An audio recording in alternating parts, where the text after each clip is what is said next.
and a good morning, good afternoon, and a very good evening to you, the good and well people of the tube. Hope today, hope you're feeling grand, and also in your world. Hello everybody. Today, welcome to A&Q Wednesday, everybody. Today's vid, we're going to be answering your questions. That's what I was about to say. He's gone mad, it tells you, mad, it's all its captivity. No, I'm on about. Anyway, he's lost his mind. Anyway, let's get to your questions, shall we? Question one today.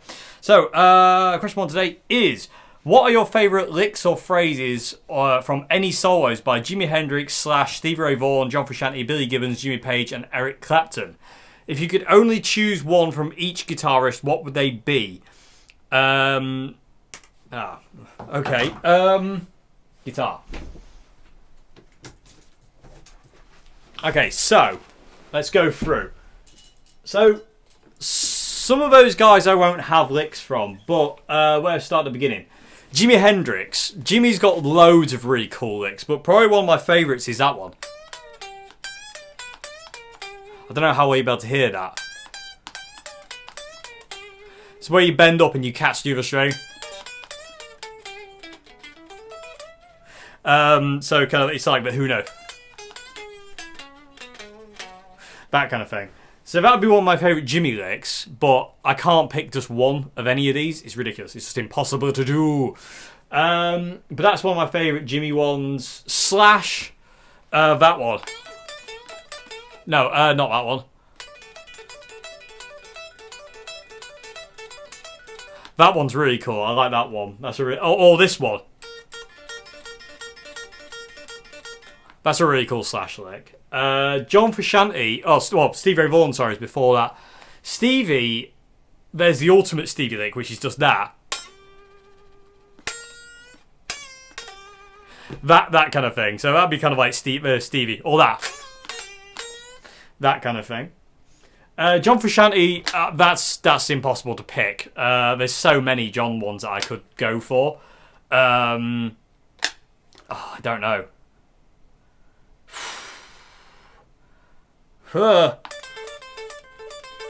He uses that one a lot. It's really nice. That's a nice lick. It's a really cool John lick. It's really hard. Yeah, we'll go for that one for now, because otherwise we'll be here all day.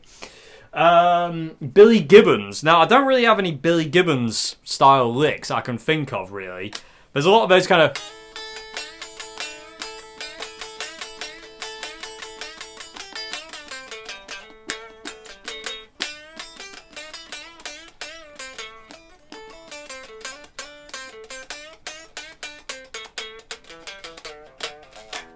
That kind of thing. It's very bluesy, but I don't really study Billy Gibbons a great deal. Jimmy Page has to be this. Which is in Good Times, Bad Times. Great lick. And Eric Clapton has to be this.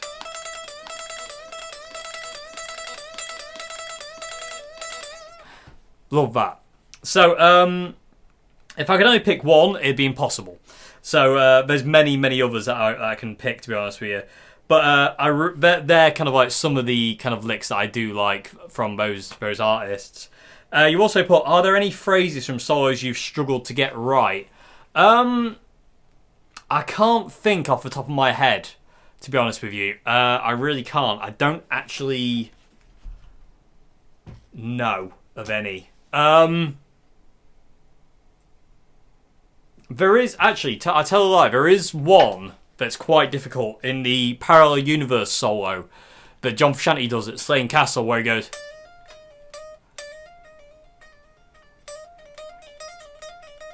So he rolls forward from... He's in G minor, and he rolls forward from a 15th fret. So he goes 15, 16, 18, and then comes back.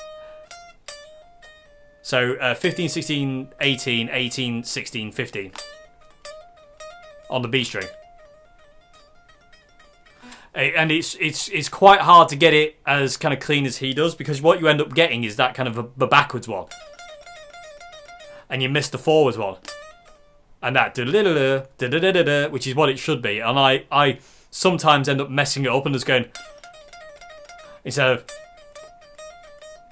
the forward and backwards one. So that's really difficult. That is a really difficult thing that I do kind of struggle with sometimes, where I just don't quite get it right sometimes. That kind of thing. But it's really cool. But that is quite difficult to do. But that is one I would struggle to get right some of the time. But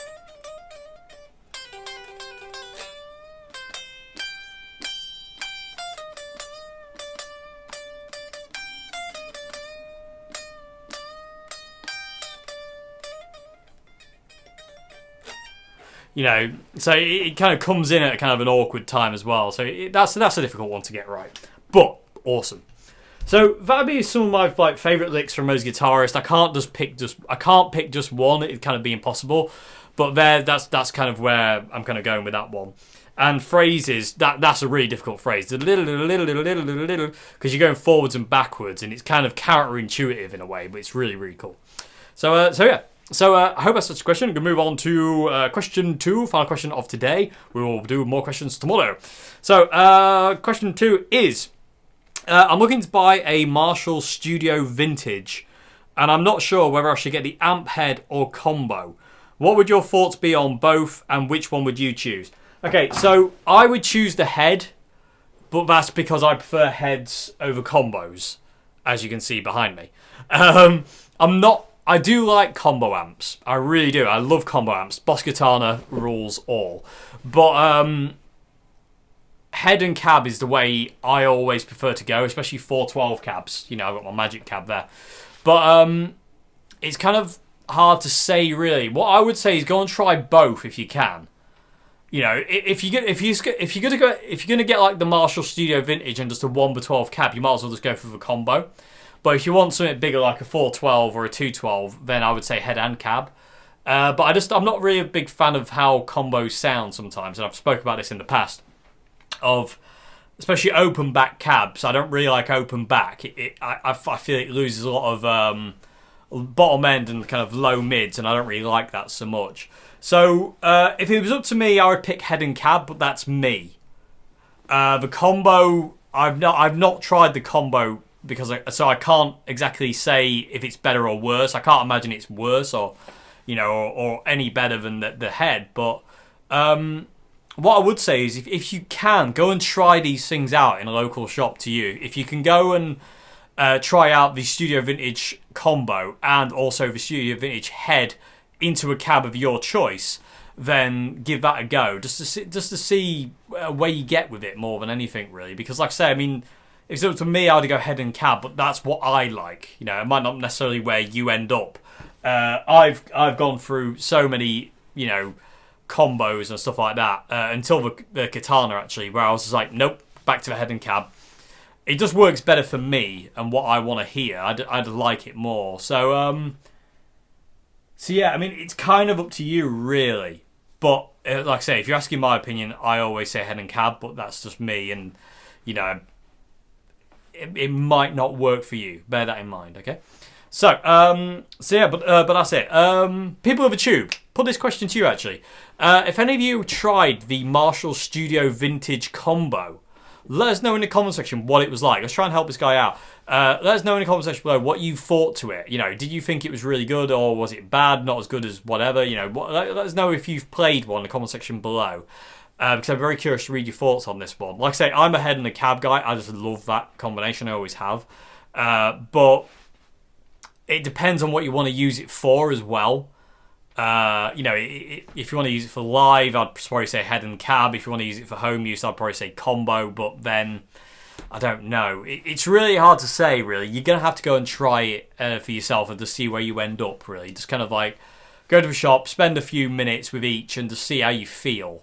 And also, are you going to use it as like a pedal platform, or are you going to use it as a straight into amp, or use pedals over its overdrive, or what? There's a lot of things to think about, really. But like I say, if I was going to recommend one, I'd say head and cab, just because. But that's me. Like I say, that's where I always end up is head and cabs. I just prefer it so much more than a combo. Apart from Boss Katana, that is the exception. But yeah. Anyway, I hope those questions okay. Tell you people tube. I hope you could hear the guitar earlier on. I know it's unplugged. I should have left it plugged in because I'm an idiot. I didn't. But yeah, hopefully some of that has made sense. I'm still getting used to doing short videos. It feels really weird still. But yeah. I hope that answers your questions okay. I hope there's something in this video, and I'll see you again tomorrow for another A&Q Thursday. If you like what I do here, if you like the channel, please consider becoming a Patreon. The link to my Patreon is in the description box below. At this point in time, I couldn't do this without my Patreons. Thank you so much to my patrons on Patreon. If I got it right at the time. It really helps so much. It really does. I couldn't do this without you, so thank you so much indeed. And I'll see you again tomorrow, everybody. Until then, have a great morning, afternoon, and good evening. And goodbye now. Thank you much indeed.